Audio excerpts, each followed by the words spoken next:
Denise went. Hello. Hi, Denise. Hi, I'm just grabbing some supper and I'll be back home in a minute. Yeah, that was me. I just ate some soup, you know. Hey, I have something I need to ask you, not right now, okay? Okay, sure. On a phone call. Oh, all right. Yeah, I don't know when you have time. Yeah, because I got way behind on my community college papers. Oh, what's that? Are you going to FMAD tomorrow night? I don't know, maybe so. Where is There's it an at? FMAD. It's at the I think starts at 6:30 at the Landmark Grill. Oh yeah, that's where we have Toastmasters usually. Well, there's an FMAD meeting tomorrow night. Oh, maybe I should go to that. Yeah, we can just talk then. Yeah, I haven't been in ages. Okay. Somehow I got off of here. What is wrong with me? There. It's been a long day. I don't know where the rest of the group is. I can't see it. Well, I see them, but are people talking? I don't know. Maybe people aren't talking yet. Are you on your phone, right? Yes. Okay, that might be why. But are you, what? I don't know. I can see the people. We're here, Drew. There's no problem. We're all here. Okay, but Denise can't see you guys. Yeah, just probably whatever viewer setting she has on her phone, but I see plenty of people up, so we're good. Okay. I'm going to go home and then I'll have it on the computer. Okay. I'm grabbing supper. Oh, well, you got to have supper. Yeah. Thank you so very much. Yes. Okay. All right. Home for 5 minutes. Okay, that's cool. All of a sudden, I got a craving for one of those gyros or hero sandwiches. Where did you go? Enzo's Pizzeria in Parker Square. Oh, I didn't know they had that. You know, there's an Arabic place over here by Subway that has excellent sandwiches. Oh, I haven't tried that one. Yeah, it's really good. I'm sorry, you all. Actually, we've already gone live and we've started recording. I'm sorry. No, it's all right. Sorry, you got a whole bunch of stuff about sandwiches and the Flower Mountain Democrats.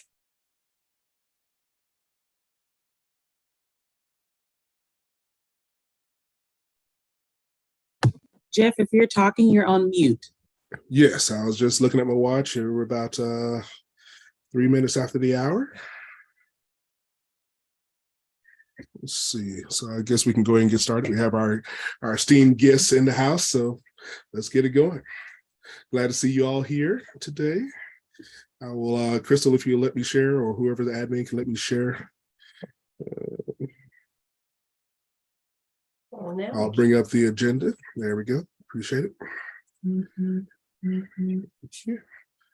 So it is good to be back with you guys again for another month. We're in the holiday season, so it's we're back at it. Obviously, you know, the work of the NAACP never stops. So we're getting this thing going.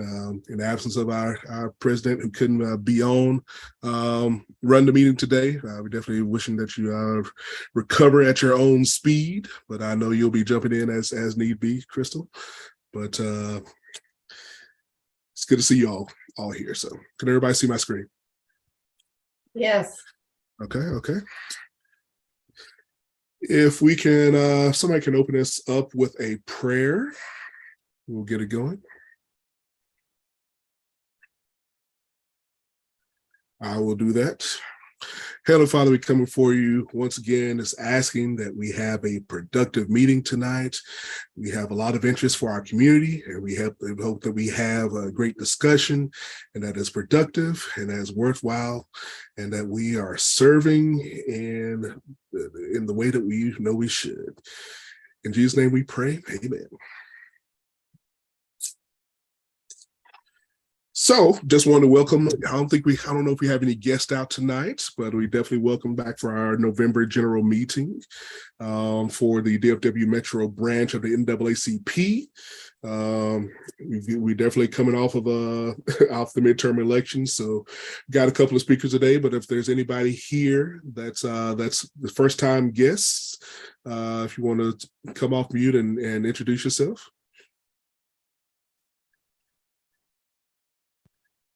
If not, you are definitely welcome. So it's good that everybody feels at home with the DFW Metro branch. We also want to say Happy Veterans Day, and not only to those of you that served, but also the families and the support systems for our armed services veterans. You guys all serve as well. So we're definitely celebrating Veterans Day with you all, with you and your families, and hope you had a good week. So we are also here to support you as we are back in the community, and we can definitely always use your skills that you have learned in the armed services. So once again, thank you for your service. And want to say happy birthday to anybody that's had a birthday in November, or anybody has any anniversaries coming up. Are there any November birthdays or anniversaries on the line?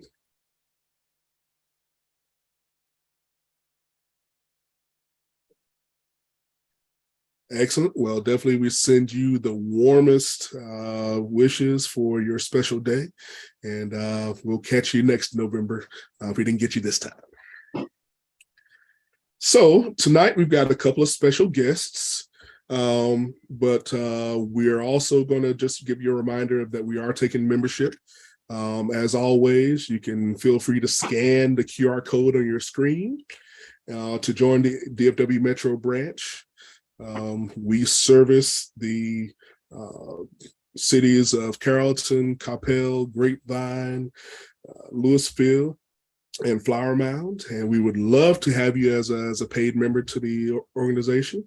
I've got a lot of work going on throughout the year, and we definitely need your help in this volunteer organization. So feel free to capture that. We'll also be dropping that link in the chat window as well. So if you don't have it here, feel free, if you're looking to join your local NAACP branch in our service areas, we would love to have you guys. So we have our first guest, Mr. Casey Thomas.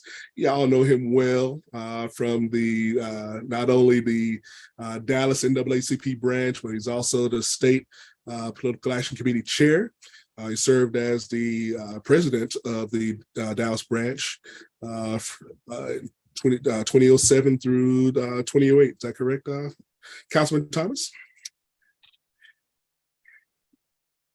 And he's also a current city council member for the city of Dallas. So he's been serving there for the last 7 years, and he's basically led efforts from the not only the city level and in Dallas County, but also across the state for the NAACP, mobilizing Black voters, and all the way across the state for this election and every election that we've had so far. So we've worked with him several times, and we wanted to make sure you had a little time to speak with us this evening, Councilman Thomas. So we'll give you about 15 minutes, kind of give a recap of what you saw in the elections and any successes we've had. We had a lot, I know, but if you want to take a little time with our branch membership, that'd be great.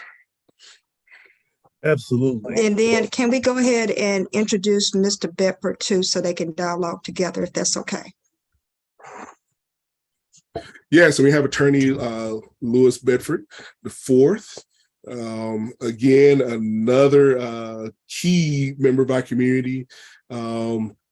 He is a graduate of the UT School of Law, and he's worked with the Texas Civil Rights Project as part of the Election Protection Coalition. And he's currently an attorney at law with Weston Associates LLP, and he is legal counsel for the Office of Texas State Senator Royce West. He's also volunteer attorney with the Dallas Democratic Party, and he's established a countywide voter protection program. So we'll let them both talk, and I'll let you guys go and communicate what you saw with the 2022 midterm elections. All right. Good evening. Thank you for having me. I'm having some difficulties hearing myself. I just got off a plane in Kansas City, Missouri. My ears are still stopped up, so I'm going to do the best that I can. I can hear you better than I can hear myself. So thank you for having me. It's not my first time being with you. I work very closely with your branch president, with the coalition Our Vote is Our Voice. But tonight, I want to kind of talk with you about some of the work we've been doing through the NAACP, then kind of talk about the results of the election. So thank you for having me. I was appointed back in January as the political action chair for the state of Texas by State President Gary Bledsoe. Shortly after that, began reaching out to some of our branch political action chairs, and we want to begin having meetings because Texas was the first state in the United States to have a primary election. It was in March. So we didn't have a lot of time to waste. We had to immediately get started. So we had probably for about a month, we began having weekly political action chair meetings, inviting political action chairs and presidents from all across the state of Texas to talk about the upcoming primary election, finding out what resources that they needed, what issues or concerns they had. And so that effort was successful because we were able to get probably about 10 branches that were able to be a part of those weekly discussions leading up to the March primary. We also were able to reach out to the 100 Black men of the greater Houston area and the 100 Black men of the greater Dallas area.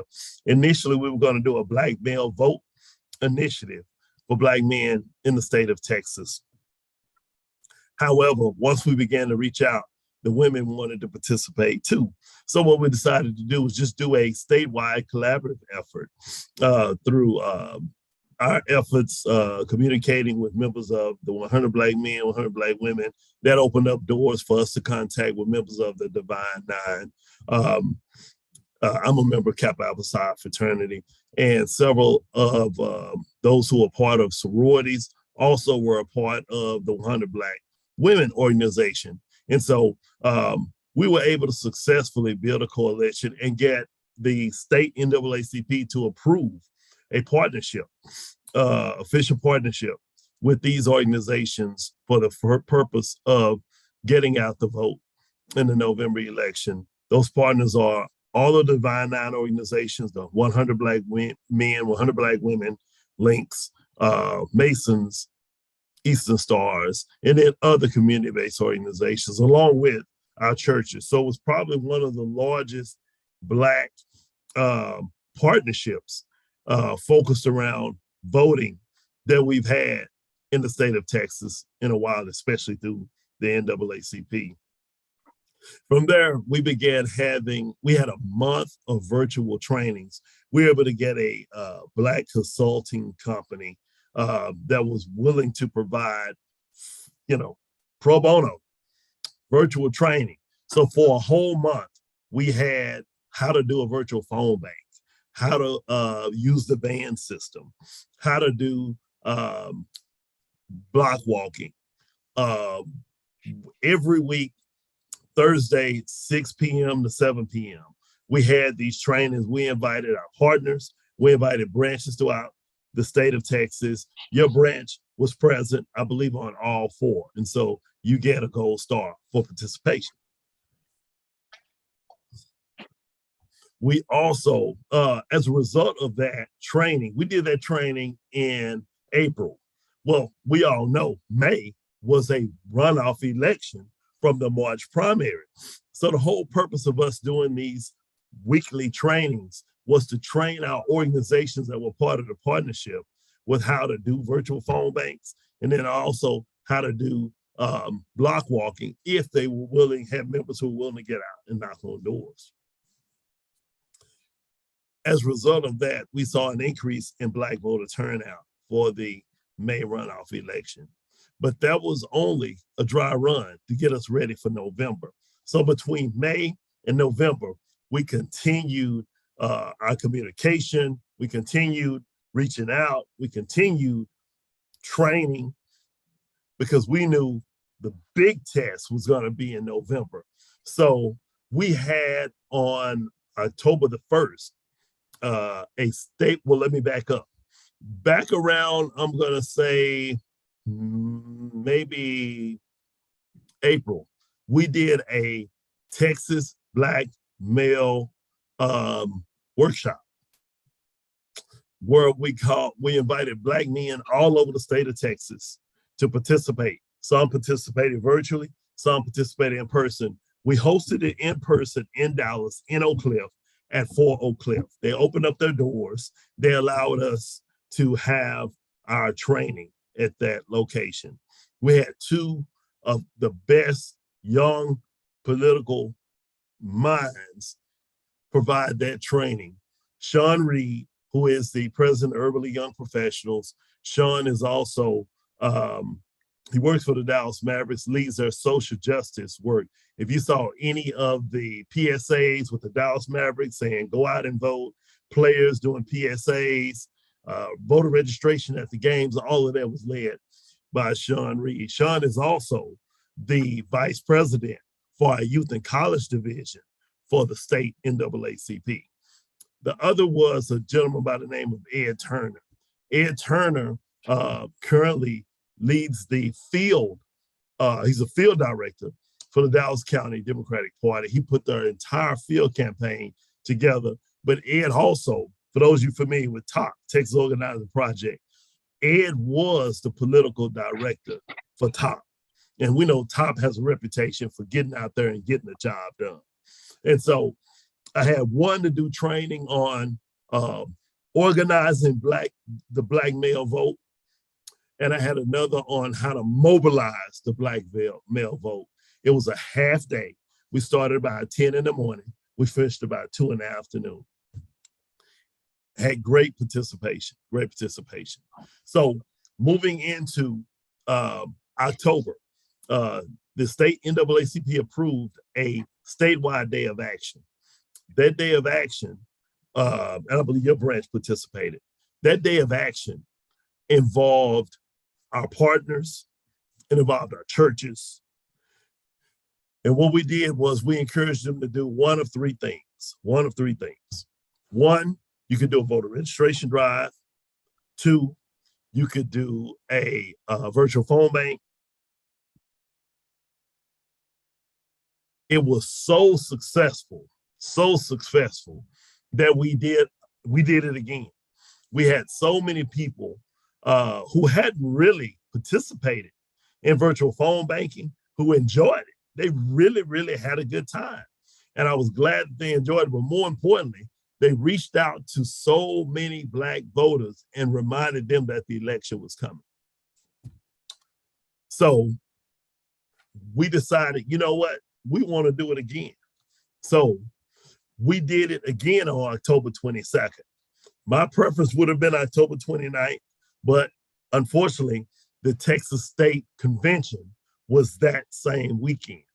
So I was given the approval by a state president for us to do it on October 22nd, and it was just as successful. And it was the weekend right before early voting. So it worked really well because it was able to remind people, hey, early voting starts on Monday. Want to make sure you have everything that you need. One of our key partners since March has been the Legal Defense Fund. The Legal Defense Fund did a magnificent job of providing poll watch training, and we're able to get a number of people all across the state of Texas to be poll watchers. That was, well, let me back up, poll monitors. Let me get that right. Now, poll watchers, the party does poll watchers, poll monitors. They would stand outside the polling site and they would be there and provide information if anyone had any voter irregularities or had any other issues. And so they also provided this beautiful, they had it in the form of door hangers. They also had it in the form of flyers. What you need to know when you go and vote. It was excellent information. And so we were able to secure those flyers and those door hangers to where when people went out, those who agreed to go, decided they would go block walking, we were able to provide that information for them. They were able to leave it on the doors or leave it in the hands of Black voters. For the election, what we did was we encouraged units all over the state of Texas to do virtual phone banks. Many chapters of Kappa Alpha Psi fraternity all throughout the state of Texas, most of them were in the Houston area, some were in the Dallas-Fort Worth area.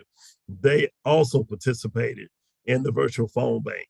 And we have seen as a result of this work, I call it work, as a result of putting in this work, we saw an increase in our voter turnout going into election day.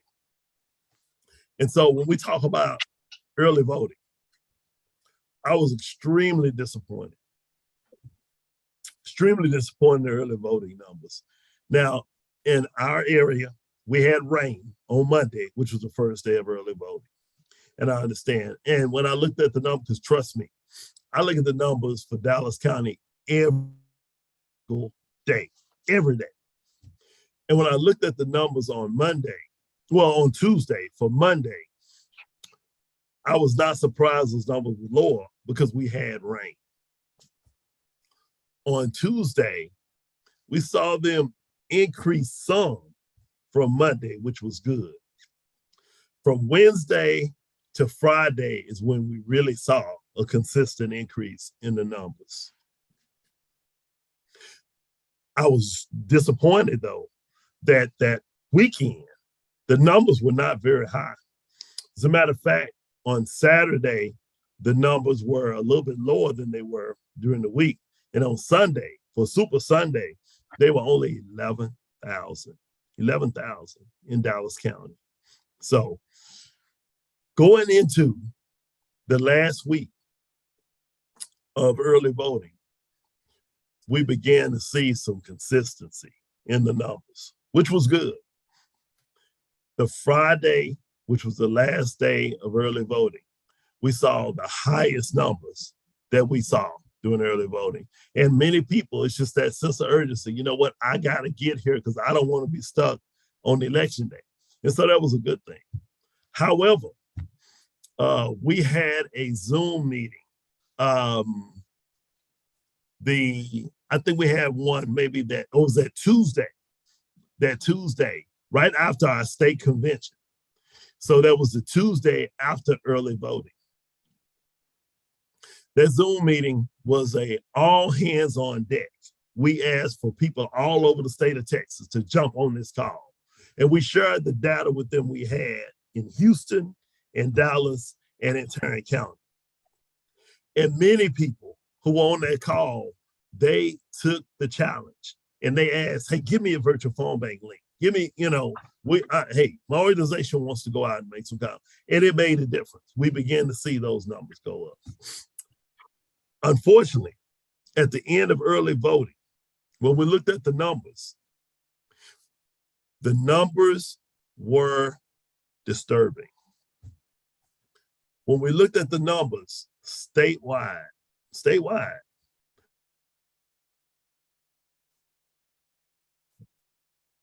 900,000, maybe a little bit under 1 million. African-American vote was about 500,000. So that means that the Latino vote was double the African-American vote at the end of early voting. So when I saw that, I told them, I said, you know what? We need to have another call. So we had another all hands on deck call. We shared with them the data. We shared with them what the numbers were statewide, Dallas County, Harris County, Tarrant County. I said, here's my phone number. We need all hands on deck tomorrow. That night, I got about 10 requests from individuals and organizations for virtual phone bank links so they can make phone calls. So it worked. They took the sense of urgency. They understood, hey, tomorrow is it. We got to be all hands on deck. I got an email, a midday report. And Attorney Bedford, I don't know if you got the report from Dallas County as well, but I got a midday report on election day at about 12:30 p.m. That report said that we had exceeded the projected numbers for noon, not just for the day, but for noon. Over, I think it may have been about, was it 700,000? I mean, it was amazing the number that on that vote. And guess who were the two largest demographics that turned out on election day? At midday, 25 to 35 years old, 35-year-olds, and 35 to 45-year-olds. So the demographic that we always say, why don't they come out and vote? Something inspired them on election day to turn out and vote. And so once the numbers came in, we saw a tremendous increase in what the percentage was going into early voting. And so I just want to say that hard work pays off. Many of you, and I know your president, we talk sometime 4 or 5 times a week. Y'all just don't know. Hard work pays off. I had a shirt made.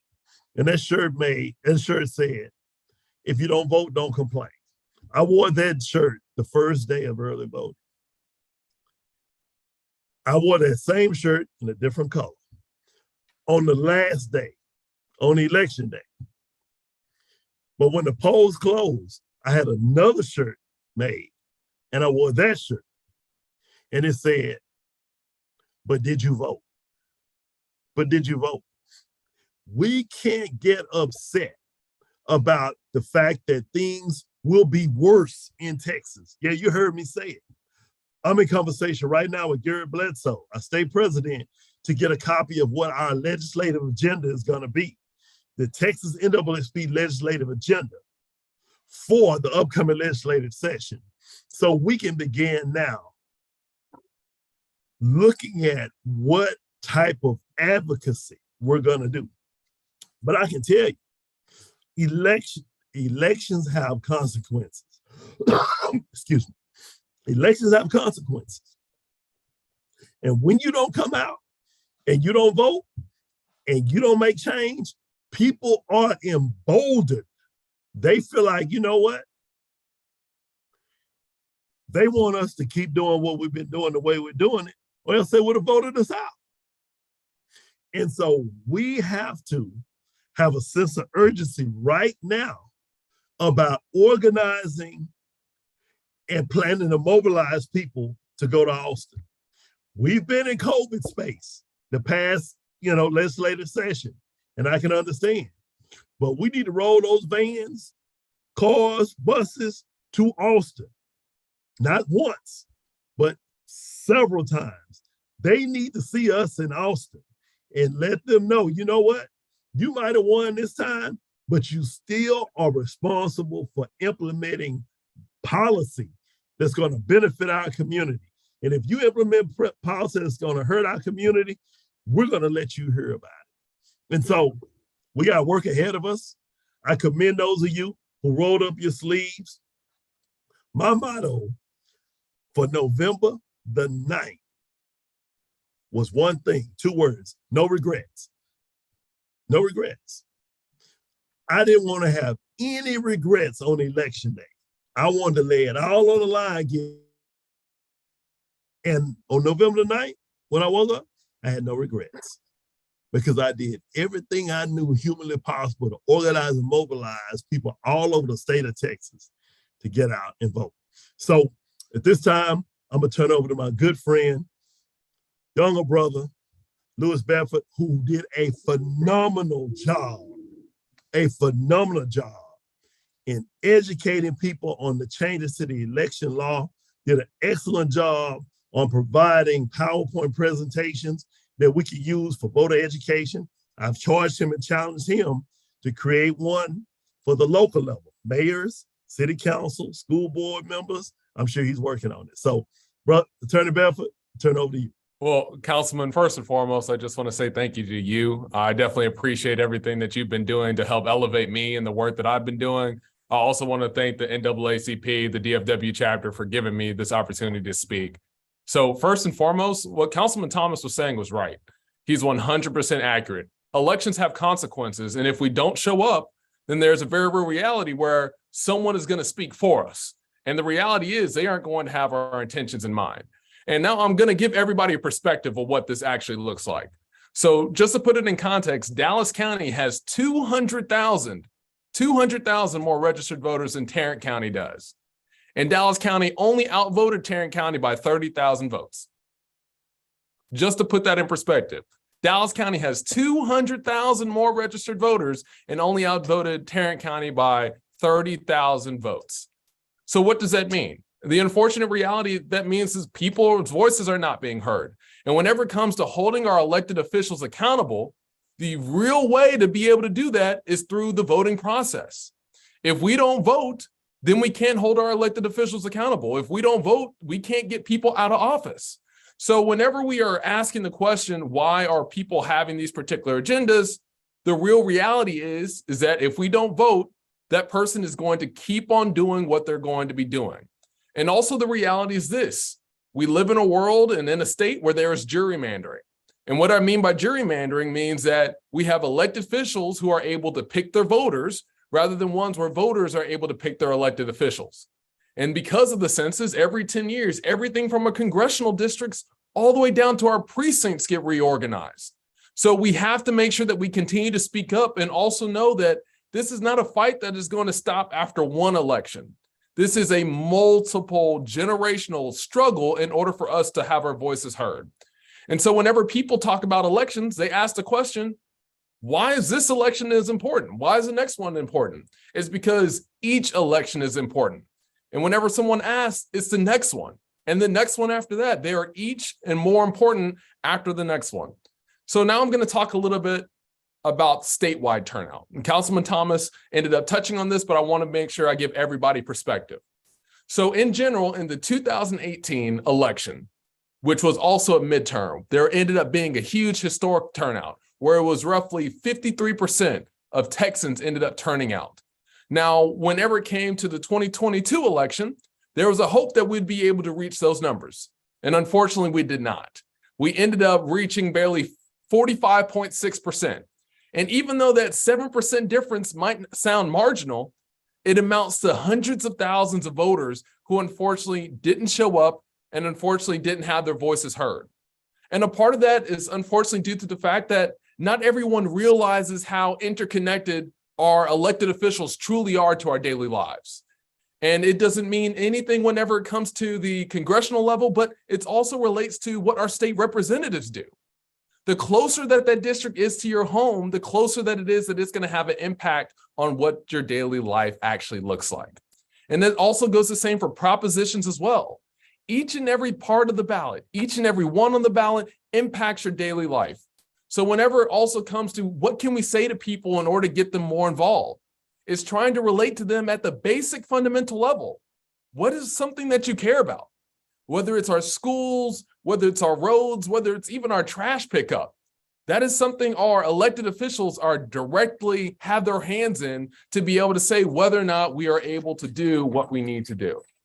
So I also have a couple more statistics that I want to make sure I cover. And I ended up writing this all down so everybody could truly understand the nature of the turnout. So in fact, our highly populated counties, everything from Harris County, Dallas County, actually had a lower turnout than our rural counties. In fact, the more populated a county was, the lower the turnout was. And that could be for a lot of different issues, but ultimately, it is incumbent upon each and every one of us that are part of this call to make sure that we are empowering our voters in our communities to make their voices heard. Because like I said before, if we don't do so, the unfortunate reality is we can't expect anyone else to fight for ourselves. No one is going to fight for our happiness. No one is going to fight for our rights more than we will. So we have to do everything we possibly can in order to make our rights, our values a reality, and we have to be seen. Councilman Thomas is also right about that as well. We have to be seen, which means that not only do we have to show up to the Capitol and do everything we can there whenever it comes to the Texas State House or the Texas State Senate, but we also need to show up to our city council hearings. We need to show up to our county commissioner hearings. Because once again, if we don't show up, people are going to be impacting and inserting policies that impact our daily lives. And we need to make sure that we are doing everything we possibly can in order to make sure our voices are heard. And also, I want to make sure I point this out because this is a cold truth that I'm not sure that everyone wants to be able to talk about, but it's the reality. If we don't vote, then we're going to have elected officials who don't have any reason to talk to us, because there's no reason for them to be able to listen to us because they know that we aren't going to hold them accountable. If we're their constituency, if we don't speak up, there's no reason for them to listen to us. That is the reality of it. It's unfortunate and it shouldn't be the case, but that is the world that we live in. So I want to make sure I'm taking the time and the opportunity to empower each and every one of us on this call. And as Councilman Thomas has heard me say this quote 10 times, 1,000 times, Frederick Douglass once said, "Power concedes nothing without a demand. It never did, and it never will." So we need to make sure that we are demanding for our voices to be heard at the local level and at the state level too. Because once again, if we don't do that, someone is going to speak up for us and they aren't going to have our thoughts, our rights in mind. So with that, I love to be able to open this up for questions now that Councilman Thomas and I have had an opportunity to speak. So if anyone has any questions about the voting process, or if anyone has any questions about voter protection and the work that I've done, I want to make sure I pose that to the group because I'm more than happy to talk about it. And if I don't see any questions, I'm going to jump into voter protection so I can give everyone a little bit more information about what you can do to be more involved in the future and how you can also be a poll monitor, or if you want to work for a nonpartisan organization like the Texas Civil Rights Project or the League of Women Voters, you can have the opportunity to do that as well. So yeah, so one of the seem like the trends of what both you and Councilman Thomas were saying were it's not strictly about voter registration. It's about getting those voters that are eligible to vote out and mobilized, and know who your community is and how they vote, and how to get them out to the polls, whether it's early or mail-in or whatever on election day itself. I definitely like that focus. So as we get more numbers, that's the encouragement I think you're trying to give us to actually look out and how voters actually behave in our community and get them mobilized and get them out, encouraged to vote. It's the truth. And I ended up seeing a question in the chat. Has anyone done a post-election survey to find out why people don't vote? And I know for a fact that it does happen in some capacity, but it's also very difficult to find the people who don't vote. It is. That's just the reality of it. So unless we're able to get a list of all the registered voters in a particular area and literally go person by person by person to find out whether or not they voted, it's going to be difficult. Because also part of the issue is, how do we contact and communicate with them as well in order to be able to get information to have the conversation about why they didn't vote? And it is incumbent upon us, but it's also very difficult because we have to ask the question, how do we get information to people if we don't know where those people are or how those people are receiving information in the first place? So it is a difficult process, and it is something that does happen, but it is something that is desperately needed. And I'm with Councilman Thomas. If we are able to find ways in order to be able to do it, get it into the community, in order to make sure that people who haven't been participating are able to do so, I'm all for it. So if we're able to get that done, let's do it. Yeah, so it sounds like whether it's phone banking or walking the blocks or what have you, sounds like all those can be good tools to use to getting voters to turn out, even for these midterms. Yes. If you don't mind, there's also one thing I want to make sure that we do a better job of. Oftentimes, whenever it comes to politics, we tell people what they should care about. We do. And I just want to make sure that we take the opportunity whenever we are talking to voters or people who are prospective voters or even people who don't vote, we ask the question, what are the things that you care about? What are the things that matter most to you? Because if we do that, then we're also able to understand and better change our messaging to make sure that we're able to hit the people and communicate with the people who are oftentimes forgotten about in this whole process. Very good, very good. Yeah, these are good questions. Let's go ahead and talk about voter protection and wrap this up. So with voter protection, that's the work that I do. Now, there is a partisan side that is done by political parties, but as the nonpartisan side is the work of the Texas Civil Rights Project in conjunction with the ACLU of Texas, the League of Women Voters, where there's an 866 Our Vote hotline. And regardless of if you are an election judge or if you're a voter and you have those issues, anything related to voter registration, or I show up to the polls and someone tells me I can't vote, if you call into that hotline, a legally trained volunteer will be there in order to be able to help answer your questions.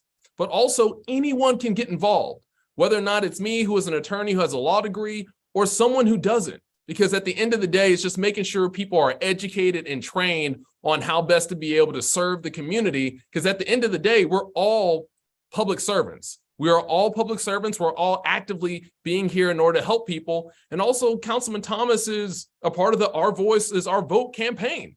I want to make sure that we talk about that too, because there are a lot of different organizations, a lot of different groups, a lot of different entities that are actively trying to engage with people. And I just want to make sure that we're taking that opportunity to elevate those organizations, those efforts to make sure that we are doing everything we can to once again get the people, galvanize them, and making sure that they know everything that they can whenever they show up to vote. Because if you don't, the ballot in and of itself can be confusing. I don't know how many people voted on this call. Hopefully everyone did. But if you went to go vote in Dallas County and you got to the very end of the ballot, you saw a list of unopposed candidates. And you might not have been able to understand how you could get through that list of unopposed candidates without being confused. But also with that, I also want to make sure I empower everyone to run for office. If you are a concerned citizen, run for office, because it is once again hard for us to complain about what political figures, what candidates, and even what politicians are doing if we don't have anyone to run against them. Because in the state of Texas, if they run unopposed, they are automatically elected. So I want to make sure I take that opportunity to say, if you have someone in your area that you don't agree with, run against them. Make sure that you are able to be that voice to be able to say, no, that is not the truth. Or no, you can't just say that. Stand up and fight for your community, because once again, if you don't, that other person probably won't either. Mm-hmm. I want to piggyback off what Attorney Bedford just said, and that's going to kind of move us into what our statewide strategy is going to be for January. There are city council, school board, and mayor elections that are going to take place in May. This will be the first time for me personally that I won't be on the ballot in 8 years. I'm term limited, but that means I can focus more on mobilizing and organizing our community to get out and vote in larger numbers in local elections. Many people, I was fortunate enough to meet President Obama when he was running, but many people would never ever get a chance to meet the president. But you have a chance to talk to your city council, school board member, even your mayor, every single day. Local elections matter. They matter tremendously.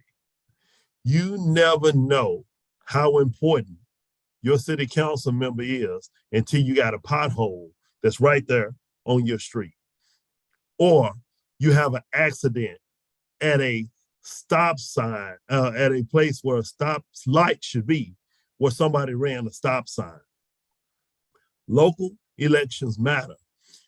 What people, let me say this. Let me roll out our 2-year strategy as your state political action chair. This election was a good opportunity to kind of, get our muscles moving. A lot of us had never done virtual phone banking before. A lot of us hadn't even gone out and knocked on doors and asked people to get out and vote. So we're going to do the exact same thing we did for the midterm. for our local election. The exact same thing. When 2024 comes around, we will have had 2 years of consistent organizing, voter education, and voter mobilization strategies. It should just be a given, because I can tell you from this experience, we just wanted to build a coalition of the willing. We just wanted to find people who were willing to do the work. And you know what? It's awful funny. When people see people out there working, people will join the effort. The movement is growing by the day. We're just going to take the holiday, give people an opportunity to spend time with their family and their friends. January, we're getting right back to work. So when the call comes, don't ignore it, because it's coming. We've got to hold our local elected officials accountable. But you know what? This year, we got to be able to walk and chew gum at the same time. Because while we're organizing, registering new voters, educating voters, making sure they know, hosting candidate forums for our mayor and city council candidates and school board candidates, we still got to be going to Austin and holding them accountable during the legislative session. We got to work, we got to function on 2 fronts. So you got a sneak preview of what I'm telling the rest of the state. You heard it right here today. We got to focus on our local elections, and we've got to mobilize and advocate at the state level. We can do both at the same time. It's nothing that's stopping us but us. That is correct, and it's definitely going to take all of us. So just like we said, it's a coalition of the willing between our Greek organizations, between our churches, between our community organizations like the NAACP. This thing doesn't stop. It doesn't stop with one election, especially in Dallas County, because Dallas County has like 4 or 5 elections just to get us confused, so we don't all vote at the same time. So it is definitely important. I really do appreciate both of you, Councilman Thomas, Attorney Bedford. I mean, you're not going to be strangers, so we're going to be leaning on you as you guys are going to lean on us, because we are the workforce, the volunteer workforce for you with the NAACP, and I'm sure our paths will definitely cross over in other organizations as well. So, all right, I really do appreciate it. We're going to move into our team updates for the branch.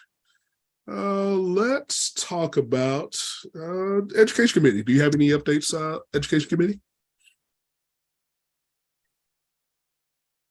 Let's see who's on. Good evening, everyone. This is Rhonda Levert speaking.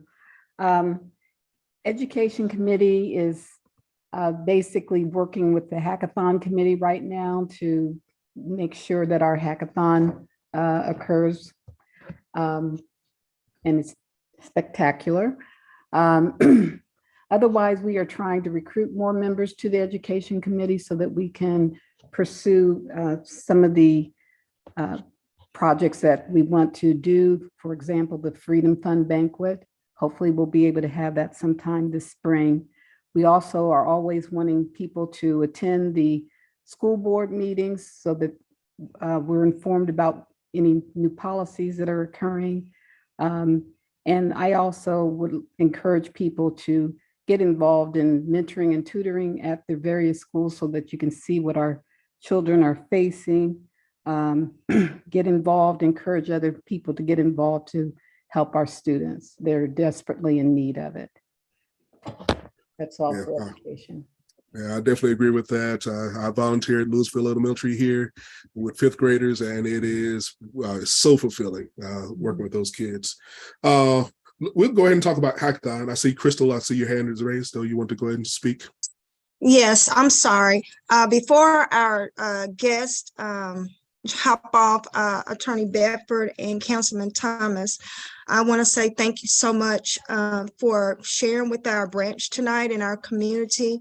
Thank you for stepping up kind of at the last moment during this time when I was in the midst of crisis. Neither one of you hesitated to accept the invitation to be here with us. And so I'm grateful for both of you for not just showing up, but showing up and giving us much needed information. Also, I want to say thank you so much to Jeff, Mr. Underwood, and Mrs. Underwood for leading and taking on the meeting tonight. So you're doing a wonderful job, and I just wanted to make sure before our guests departed from the call to just let them know how grateful I am for them. And as Councilman Thomas shared, we do talk several times during the week. He's given me the honor to serve as the logistics chair for our Vote Our Voice, which is a nonpartisan Get Out the Vote coalition, which our branch partners with in various ways. We're on the ground 365 and in various other spaces too. Councilman Thomas has always opened the door and invited me to platforms to serve, to be educated, to help develop me, mentor me in so many ways. And he's always been there. So I do greatly appreciate him personally for all that he does to pour into me and for us to be able to work together and make the difference that we do, because GOTV work is not easy, but the key to it, which Attorney Bedford and Councilman Thomas shared, we got to keep the wheel rolling. We got to stay on the grounds. This is not an area where we can disappear and come back when it's time for the election. In order for us to make the difference that we need to make, we've got to stay on the grounds, and it has to be a lifestyle. And so there's always something for everybody to do, even if it's you just carrying around your clipboard, registering people to vote in your family or at your church, making phone banking calls, block walking, educating, posting stuff on your Facebook page. It's just so much that we can do. So again, thank you, Attorney Bedford and Councilman Thomas. And then thank you, Jeff, for leading tonight's meeting and for everyone that's here. So I'm gonna pass it back over. I just want to share that before they get off the call. Sorry. Yeah, thank you, Madam President. Thank you, Madam President. It's appreciated. We alluded to hackathon, so let's go ahead and talk about a hackathon. All right. Hello, everybody. This is Kimberly Williams. I have taken on some role where I am able to gather all of the pieces, these major pieces to this puzzle, and see that it is going in the direction that our president has set before us, that vision to come forward. So the hackathon is going amazingly. We have people that have already started to sign up, not only for volunteering, but also registering their students.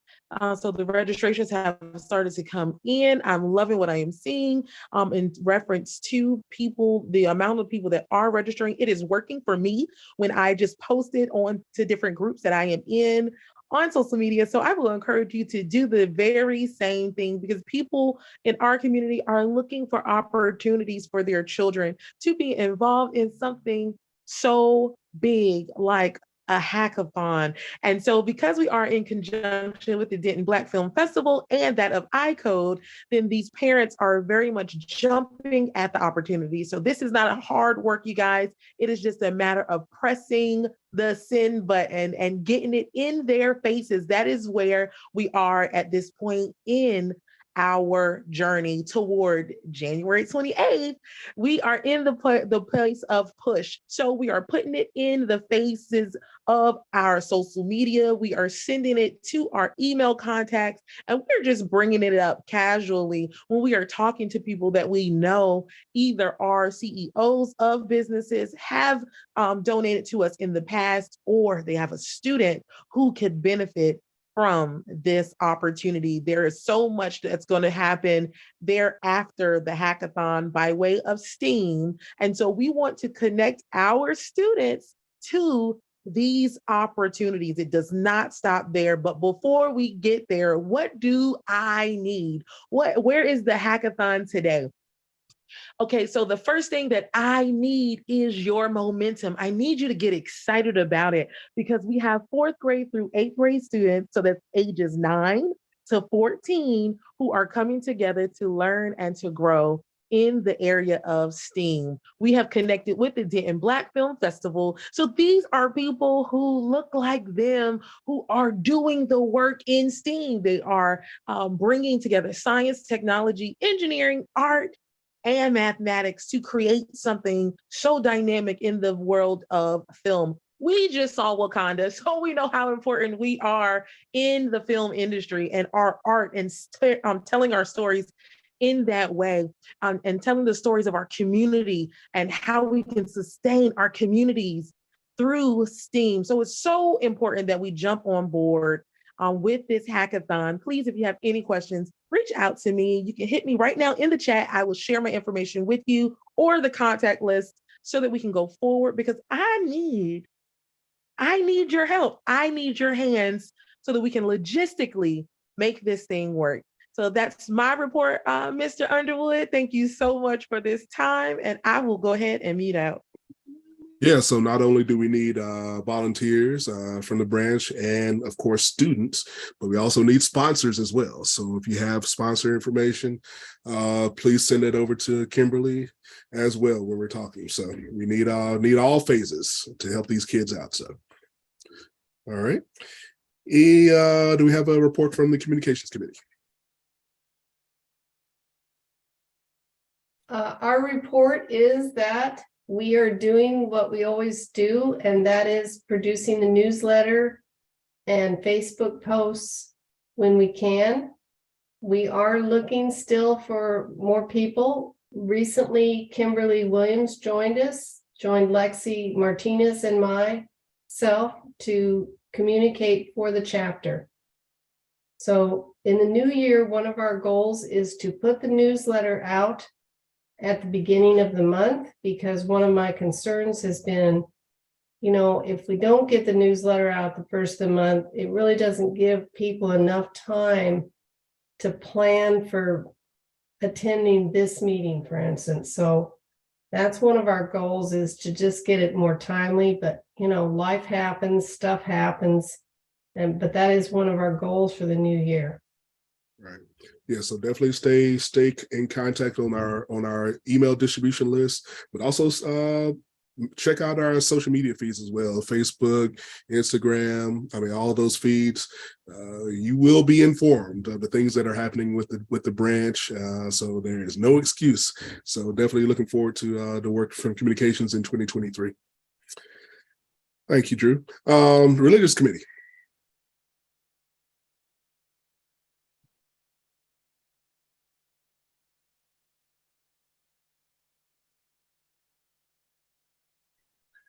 We will move on to Political Action Committee. Basically, a lot of the same things that we talked about earlier with our guests. We need to focus, not only, getting voters registered, whether they are traditionally non-voters, whether they are formerly incarcerated, whether they are new voters, or whether they're disillusioned voters. We need to get those voters registered, but we also need to work on different ways to get them mobilized and so they can actually come out and vote. So we already talked about that, so look for more of that in 2023, because this mobilization effort does not stop. So not only learning about why people vote and why they don't, we also need to know how they vote, when they vote. Do they vote early via mail? Do they vote early in line, Super Sunday? Do they take rides to the polls? Or do they'd rather stand in line on election day? We need to know all this type of information. So you'll see those efforts continue to increase. And just like Councilman Thomas said, we're going to run this playbook back that we did for the 2020 midterms. And as we get more data about who actually voted, we'll have that playbook to run for the spring and fall of next year. Upcoming events, League of Women Voters is going to do another deep debrief with the Dallas County Elections Administrator. on this Thursday at 6:30 p.m. I will drop the Zoom link into the call. We also, if you're on the group meet, we also have a meeting invite there, and we'll also make sure that is in the Facebook group as well. Obviously, Attorney Bedford and Councilman Thomas couldn't really break down everything from 2022, but this will be a great time with the League of Women Voters to get more information about what actually happened in Dallas County and surrounding counties. We're also getting ready for the MLK parade next month in January. So be looking forward to that information about what we can do to participate and march in our local MLK parades. And so we can show what DFW Metro is all about. So, any questions for political action? We also always encourage you to become a voter registrar. Yeah. And here's the information here. So go ahead with your question. Sorry. Okay. Oh, Go ahead with your question. okay. The March. That was it. Oh. Hello? Yes, go ahead. Okay, the march, the MLK march, is there going to be specific ones that we will be a part of? Yes, I'm just bringing it out there to the membership just to let you know that we are targeting that. Obviously, if there's only 2 people that are going to be marching, we need to know that now. So just letting you know. So we don't want to wait until the December meeting for us to be getting the information out. So we'll definitely have that information out to you for sign up for distribution during the newsletter. That's for December, but I'm just basically giving you guys a heads up that I would like for the branch to join the Political Action Committee and march out with us for the branch. Okay, awesome. Just as an individual person, I find pride and joy in being able to participate in things that are particular to Martin Luther King.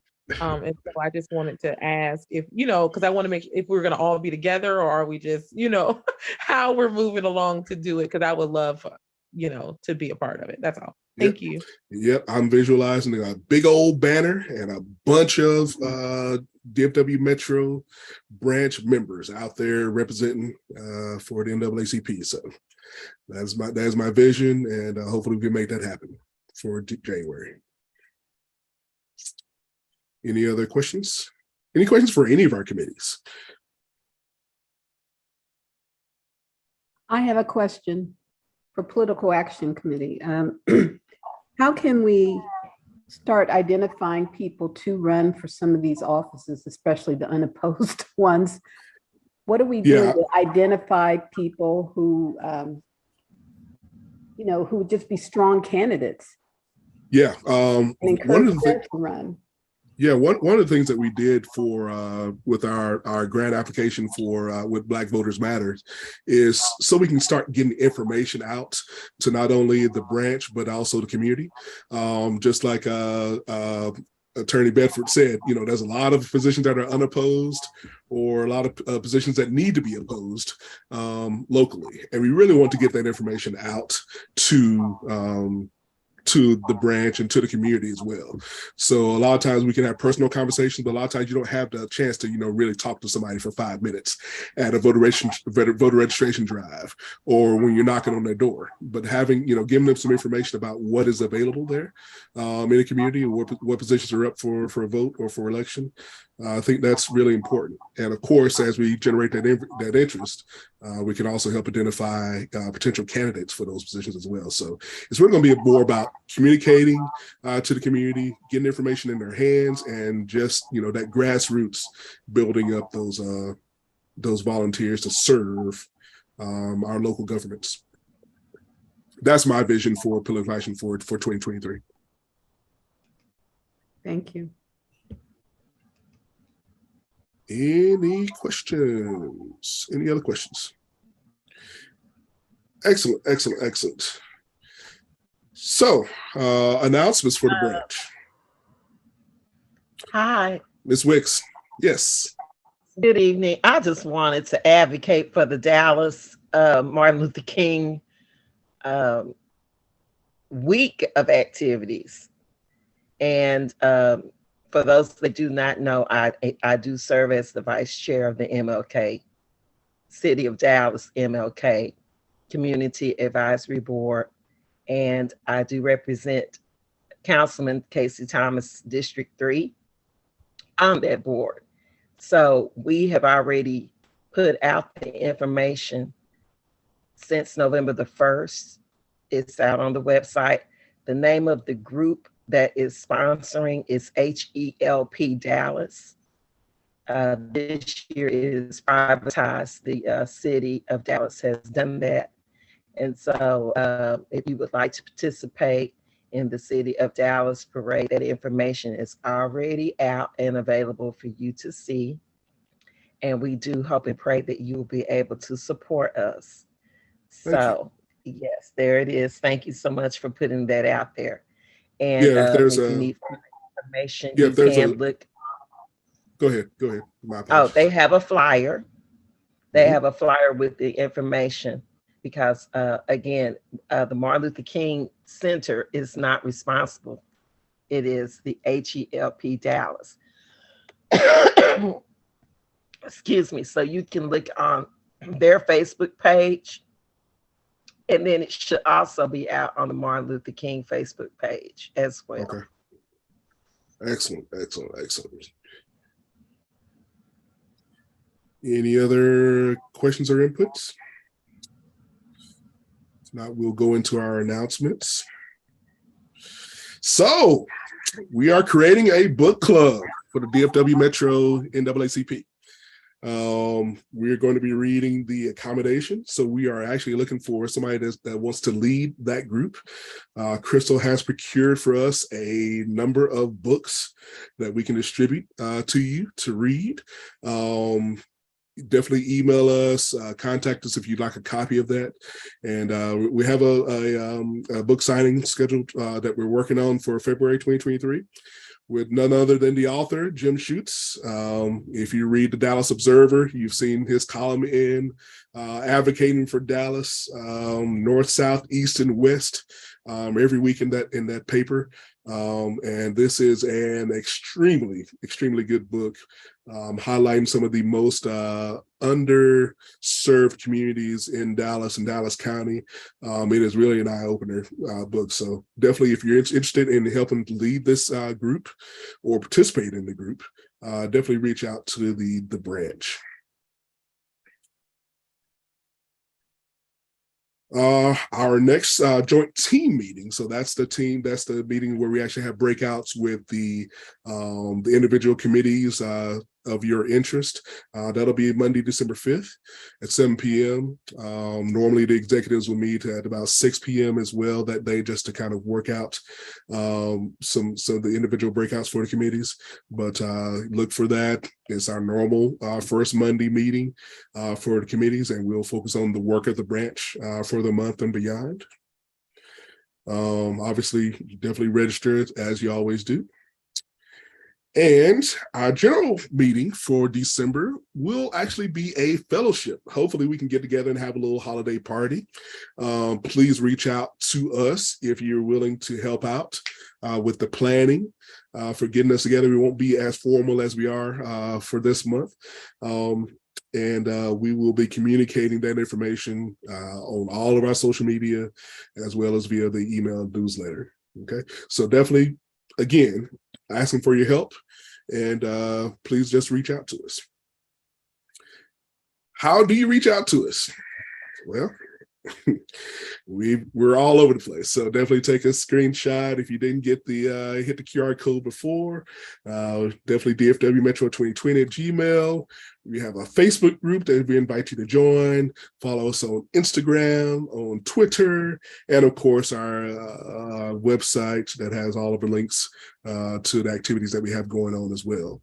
We definitely encourage you to continue to come to these meetings, and we'll continue to make a efficient use of your time for these general meetings. Definitely sometimes those emails we know can get can get into the wrong folder sometimes. So definitely check your spam, make sure you mark it as not spam to make sure you're getting those newsletters. And if not, you can always go to the website and make sure that your email address is up to date with the branch, so you never have to miss out on what is going on with the branch for the month. So I appreciate everybody supporting us this month. It's I know it's been tough with our Madam President being away, but she is here in spirit. Obviously, she jumped in as well, so she is never too far away. You can definitely feel free to reach out to anyone on the leadership team or the committee chairs that spoke today for their various committees that they work. But we're here for the community. We're here for you. So we are here to work, and expect to hear a lot from the DFW branch come 2023. So I'm hyped up. Hope you are as well. And I know if I speak for Madam President, she is hyped up as well. So any other questions or comments before we close out? I do see where a couple of people came on after you acknowledged our visitors. If anybody would like to say hello, please take a moment to do that now. If you did not receive a text message about tonight's meeting, or if you did not receive the newsletter, please visit dfwmetro.naacp.org to opt in for communications. Jeff showed that right there. He showed that just a second ago, so take a picture of that. Also, I have dropped in the chat, if you are not an official member of our branch, he shared that information as well, but I'll drop the link again. We would love for you to become an official member. But if anybody wants to say hello real quickly, if you are new on the call, this is your first meeting, please feel free to do so. Hi, my name is Tyrone Cox. I'm just fraternity one chapter brother, and this is my first time at a meeting, so I'm looking forward to seeing you guys. And just so happened, I looked at my text late, so phone late, thought it was at 7 o'clock, but it's at 6. Y'all need to change the time so I won't be late next time. Yeah. Now we appreciate all of our Greeks joining, and definitely the Qs. So no doubt. Thanks for coming out, Brother Cox. Any other first timers? All righty. Definitely, like I said, we appreciate your time. We're going to go ahead and end our meeting here, and we're going to go into our elections. So thank you guys. So anybody that's a paid member, you have a vote, and anybody else, we definitely will see you next month. So appreciate your time. Thank you guys. Thank you all very